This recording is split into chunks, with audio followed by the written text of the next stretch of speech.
Welcome to the Learning Pines YouTube. We hope this video helps. You begin by preparing a clear image so the model can read lines reliably. Take a flat, well-lit photo of one palm at a time, remove rings, and include the wrist crease for context. Once done, open Chatgpt and use the image upload feature or paste a stable image link. Tell the assistant you want a palm line analysis. You do this now because a high-quality input reduces ambiguity and speeds up accurate line detection and description.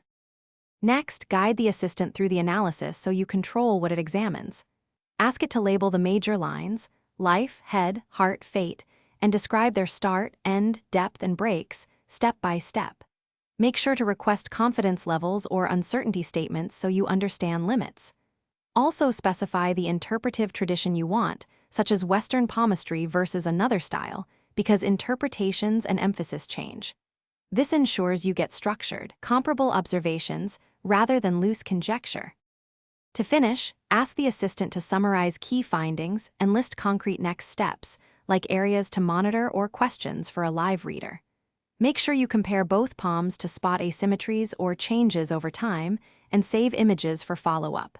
If something seems unclear, request a re-evaluation with alternate images or different lighting. Troubleshooting tip: if results are inconsistent, provide multiple photos from slightly different angles and ask the model to reconcile differences and state which observations are least certain. Thanks for watching. Consider subscribing if we helped you.